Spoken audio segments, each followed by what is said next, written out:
From the Understood Podcast Network, this is In It, a podcast about the ins and outs, the ups and downs, of supporting kids who learn and think differently. I'm Gretchen Vierstra, a former classroom teacher and an editor here at Understood. And I'm Rachel Bozek, a writer and editor with a family that's definitely in it. Today, we're talking about how the holidays can rattle the senses. Whether it's a beloved but scratchy Halloween costume, or the loud and crowded gatherings that come at the end of the year, holidays can be a real challenge for kids who have sensory sensitivities. So what can we do to make this sensory overwhelm a little easier? For some excellent tips, we've invited Keri Wilmot to join us. Keri is a pediatric occupational therapist based in Texas, who we had on the podcast once before to talk about quote-unquote picky eaters. Yeah, that episode was before I was part of the show, but I listened to it and it was super helpful. So Keri also leads a group over on Wonder, Understood's free community app for parents of kids with learning and thinking differences. And we're so glad she's here with us today. Keri, welcome back to the podcast. Thanks, Gretchen. So today, as you know, we're talking about some of the challenges that can come up for kids who have sensory challenges. For some context, though, I was wondering if you could tell us if this is something that comes up for you in your practice as a pediatric occupational therapist. Do you see a lot of anxiety around things like Halloween, Thanksgiving, and all the holidays that come up at the end of the year? I do. I think as the holidays come closer, especially now that everybody's getting back together in person and we have lots of events, there's trunk or treats, family dinners, school orchestras, holiday parties, there's work parties, so I find that there's generally a lot of stress around events. And so, yeah, definitely it is something that I think parents are stressed about. So Keri, we thought it might be useful to break this conversation down by looking at one sense at a time. So that would mean vision, hearing, touch, smell, and taste. So let's start with one that I don't think people automatically consider first, which would be the sense of smell. What with pumpkin spice everything, scented candles, lots of cooking going on, it seems like there might be some extra triggers during the holidays. What's your experience with that kind of thing? Yeah, there's lots of different smells. I think that's kind of the hard part for a lot of kids. They're used to maybe one or two smells at a regular family dinner, right? And then you walk into an event or you're at a family party and there's a whole buffet out there of just so many different things. And so for kids that I know that have struggled with this, it almost hits them like a brick wall. Yeah. It really shocks them to their core and they're not quiet about it. Even my son will do that. He'd be like, this smells terrible, Right. and that's maybe even a nice way to put it because they're usually like, oh, yeah. So that is the hard part with smell because you don't know it's coming, but one of the recommendations that you can usually try to do, and I think a lot of what I'll kind of recommend today is more about that preparation ahead of time. There's always going to be these things with sensory kids that come out of nowhere that you couldn't really predict. But if you think about the whole experience in general, there are some activities and things that you can practice through and problem solve through so that you at least maybe have a strategy in place to try when you get there. So, for smell, a lot of times that might be at home, just talking about smell and going around the house and finding things to smell, different candles, different foods, different shampoos, different lotions, and really just getting a sense of the kinds of smells that your child likes and dislikes. What's really neat now is they make a lot of scented slimes and pencils. Somebody told me the other day, which I think is a terrible idea, they have scented scissors, Oh, no. Why? I have no idea. That just sounds awful. But for kids, I think it's important to kind of bring something like that. If there's a way to do that in a certain situation, like if it's a family party, find a scent they like in a form that they enjoy. Scented slime is perfect because it offers that tactile sensory component that helps kids calm down. And they can have that scent that maybe replaces the scent that they don't like. Mm-hmm. I've done that. I've put lavender on my wrists to smell when there's a scent that I don't like. I'm very scent sensitive, so I get it. What about vision? This is another one that I think we don't think about a whole lot. Yeah, for sure. Again, back to those events. I think when there's a lot of people in the room that are moving about, that is a lot of visual information to process. Same kind Hmm. of thing, like, if you're having a party in the house and there's just decorations all over the place, right? All over the walls, all over the tables. Halloween, you've got these bright orange tablecloths. There's just a lot of different things to look at. And that in itself can be enough for them to just get a little bit overstimulated, not knowing where to look, not knowing where to go, where do I find things, lots of competing backgrounds. So just like we might do the same thing in a classroom, I would, say to a teacher, hey, we should be mindful of all the information that's going on in here. It would be the same thing at a party. I'm not saying don't have decorations, but just be mindful of kind of where they're placed, maybe have a space that isn't decorated as much for kids to gravitate towards, where they can have a place to calm down and chill out. And then there's the food, right? Like, why does holiday food look so different? It does. I mean, there's kids that you could make chicken the same way, but it's a holiday meal and you're going to add parsley as a garnish. And all of a sudden it's like a game changer. No. Like, what is that green speck? And so, yeah. Or marshmallows on top of things. Yeah, exactly. We have these garnishes and these seasonings, and and kids are just really that one little piece they hone in onto. It looks different, and they're like, no way. And I think in the food realm, a lot of people think it automatically is like a tactile taste thing. Like, they don't want to eat it. And it's really sometimes that they just take one look at it and they can't even get beyond the visual piece, never mind get to the actual touching or eating part. They're so turned off by that. And so I encourage a lot of parents to, like, when you present kids with food, like, really look, or an experience, right? Maybe it's those ooey gooey eyeball pasta things that you do at Halloween, like when you present something to them, watch what's their body language telling you. And so that's something to kind of keep in mind if that visual sense just gets really overwhelmed. So one way around that is to kind of, again, like, practice. For foods, I'll often tell parents, practice letting them tolerate something sit on their plate. There is no expectation to eat it. There is no expectation to touch it. You can just keep it, even if it has to be on a separate plate next to your plate. Keep it in a place where you can get comfortable looking at it. And then when you're done, throw it away. Sometimes it's really just, that's the first step. I really like your tip about when it comes to sites of maybe having a decoration-free room. I feel like it would be good for anybody. It's like a deprivation chamber. Yeah. Right?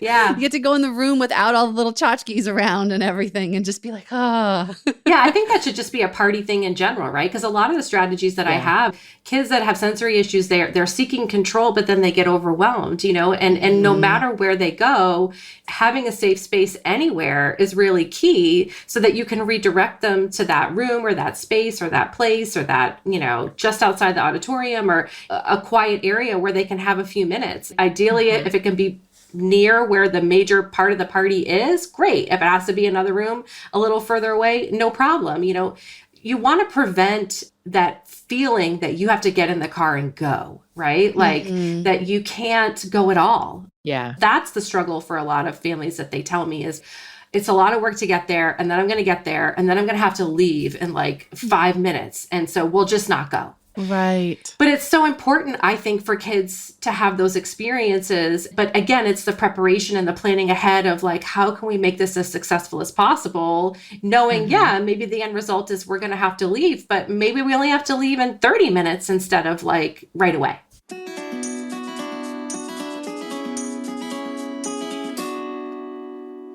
I want to talk a little bit about our sense of touch. And you kind of brought this up with the gooey stuff that goes on at Halloween sometimes. And for me personally, I love Halloween. and I love all things like that, like fun little haunted house stuff and, touch this random thing. And but I imagine that there's so many triggers for kids at Halloween. And touch is probably one of them. But then there's other things as well. So can you talk a little bit about how we might help kids prepare or get through Halloween?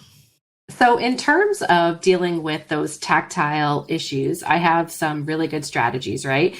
These are those times where you're making something that has like ingredients you have to mix with your hands and get all kind of messy. It could be those really fun Halloween ooey gooey experiments.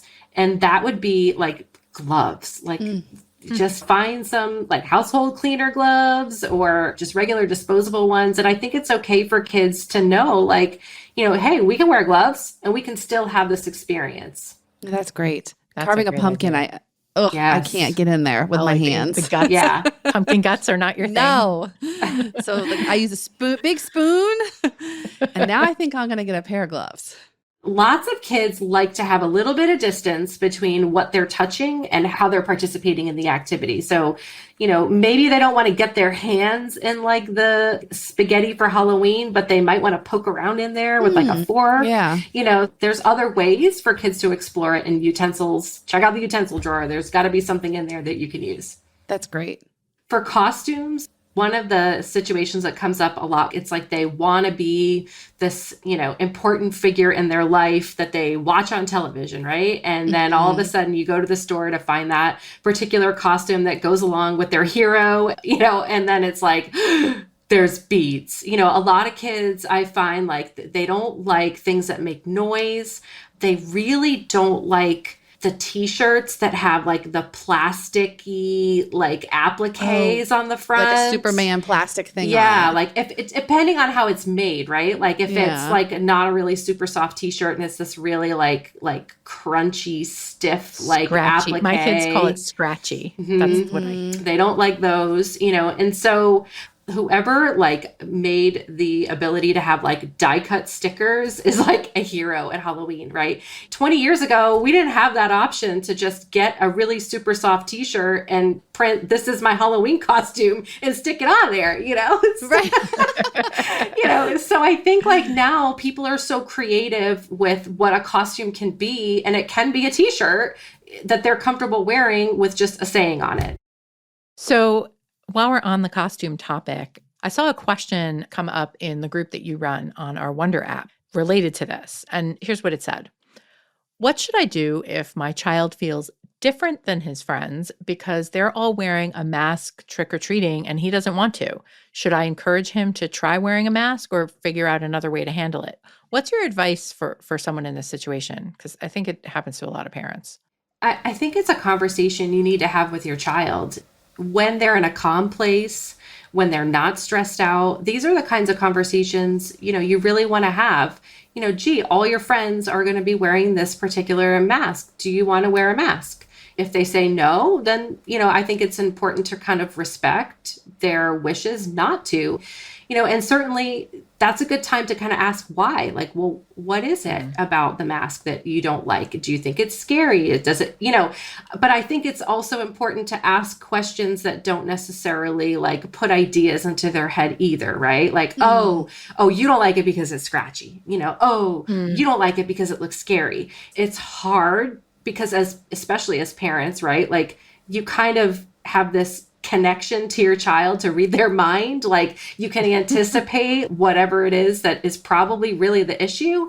But I think it's important for them as they get older to really truly understand on their own, like, what does that feel for me? Because I think the more kids become verbal and the more they get in touch with their feelings and emotions and understand these concepts, you're going to be shocked and surprised at what they can tell you about that experience.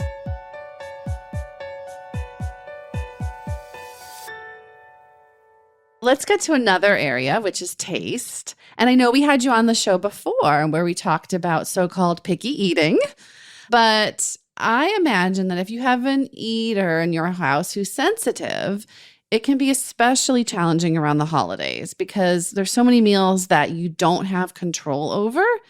And there's so many opinions by relatives and friends and family about what people should eat at these events, like, the turkey at Thanksgiving or latkes at Hanukkah, fruitcake at Christmas. So let's get into that a little bit. How can we help kids prepare for these eating experiences in the holidays? Yeah, again, preparation. If you can call ahead and find out sort of what's this, menu going to be at the party, then that's a great first step, kind of poke around and try to find out, is there something that your child likes or doesn't like? And then fill in the gap, right? What can you bring that sort of meets the requirement of, bringing something to the party that also, is something that you kind of know your child will eat, even if it's just a couple bites of it. Aside from that, kind of knowing the menu ahead of time, then you can prepare at home, right? You can make that thing at home. You can try to make other foods at home that you might expect to be there, although they're never truly always the same, right? Like, how can mashed potatoes taste so different? They always taste better. Too much salt. I know, right? They taste better when somebody else makes them. But I think it's really important, again, to just try those experiences and kind of jumping back to where we were talking about that visual aspect before. I feel like people are always kind of looking like, what is their plate full? Did they eat enough? And so that's a conversation you can have with your child too. Look, I don't care if you eat it or you don't eat it, but hey, can you just put it on your plate? Because I bet if it fills up some space, people are just going to think you're eating and it's okay, and then when nobody's looking, just go throw it away, And so it's when the plate's empty and somebody looks over and they're like, why are you not eating? And so some of it I think could kind of just be trickery, trickery to the people at the party, because going to a party is not where you should say, we're going to have 20 bites of this thing that you've never had before. Just set the expectations up amongst yourselves and make sure that it's reasonable and not something that's going to, send kids into a tizzy because there's an expectation they're not used to in a place that they're totally unfamiliar with that's going to trigger them to just get overwhelmed. Mm-hmm. Yeah. You just dug up a memory for me that I didn't even know was in there. And I don't think my mom is listening, but there was probably at least 5 years where I did not eat turkey on Thanksgiving. I just didn't want it. I didn't really like it. And there were years where I did exactly what you just said. I just faked it. I just would have it on the plate, perhaps even chewed it and then kind of put it in the napkin. I mean, complete trickery for years. And I'm totally outing that right now, but it was that. It was I was just ugh, I don't really want this, but it's going to be a thing if I don't eat it. Yeah. And it's important too. It really, again, goes back to conversation. Is there a little secret look or hey, if I blow you a kiss, mom, that means get me out of here, That's great. How can you work together to sort of overcome this problem? And from the parent perspective, here's the hard part, right? Because everybody wants to judge everybody else, why do you let them get away with not eating? And how come, this is such a problem? They should just eat, And so I think as a parent, if you expect it coming, then expect to have an answer, right? What kind of comeback can you put in the queue and practice over and over again? So if you suspect it's coming, it probably will. How can you divert that to a place that says yeah, this is just how we do it in our family. We're okay, and change the subject or whatever your comeback is. It doesn't have to necessarily be a huge, long conversation about your child's sensory issues. And this is something called tactile defensiveness. And there's a reason why, and we have therapy 5,000 times a month. And, it doesn't have to be your whole life story. But I think a lot of times if you have something witty that you're confident in selling, then it's going to divert that pretty quick. I like that. Yeah. Comebacks are really helpful to have.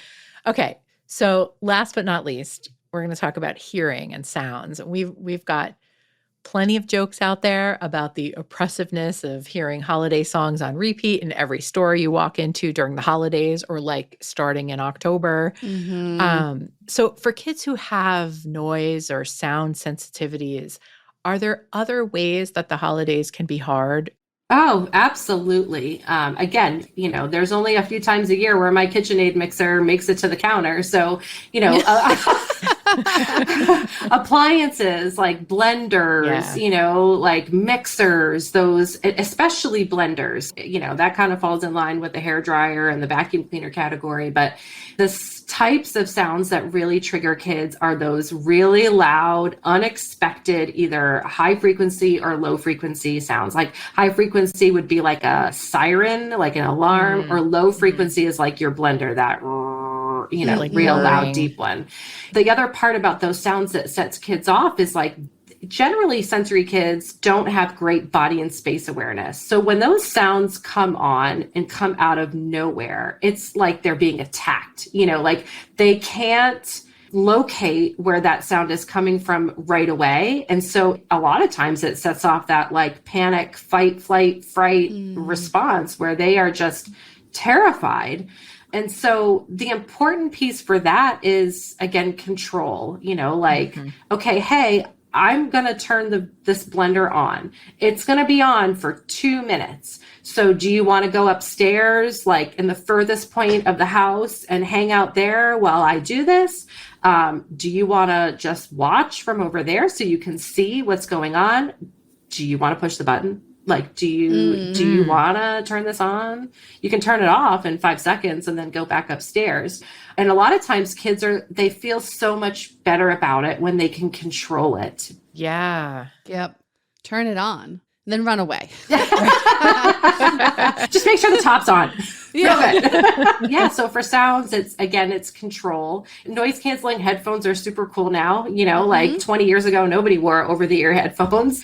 And so I think it's a little bit more socially acceptable, for kids to wear those. And so if they have to wear those, they have a phone that's hooked up to those headphones where they can listen to, again, music that they like that drowns out the sounds of music that they don't like. It's really about finding those coping mechanisms that help make you feel good. I mean, that's what we would do, right? And so I think it's important to just give kids those strategies and let them know, like, hey, it's okay to be different. We all have likes and differences, but let's just try to come up with a way to respond where we're not, stressing people out because you're screaming and yelling when the blender's going on in the kitchen.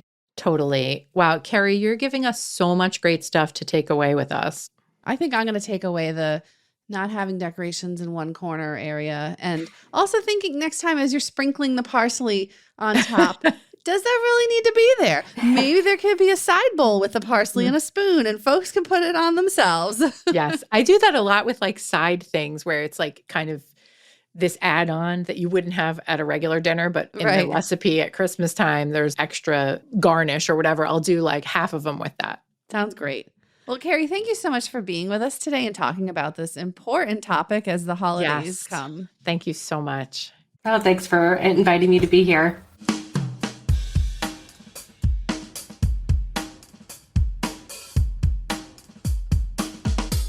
If you found this conversation helpful, you might also get a lot out of the group Keri leads on our Wonder app. It's called Ask an Expert, Movement and Sensory Challenges, and you can find it by downloading the Wonder app. That's WUNDER.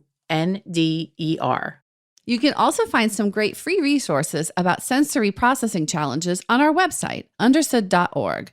One of my favorites is a sensory travel kit, and we've got a download and a video on how to make one for your child. Love it. We will share a link to that and lots more in our show notes.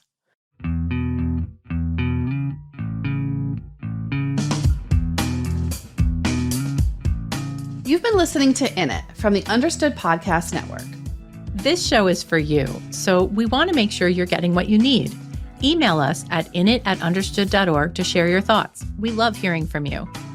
If you want to learn more about the topics we covered today, check out our show notes. We include more resources, as well as links to anything we mentioned in the episode. Understood.org is a resource dedicated to helping people who learn and think differently discover their potential and thrive. Learn more at understood.org/mission. In It is produced by Julie Subrin. Alana Milner is our production director. Justin D. Wright mixes the show. Mike Errico wrote our theme music. For the Understood Podcast Network, Laura Key is our editorial director. Scott Coshier is our creative director, and Seth Melnick is our executive producer. Thanks for listening. And thanks for always being in it with us.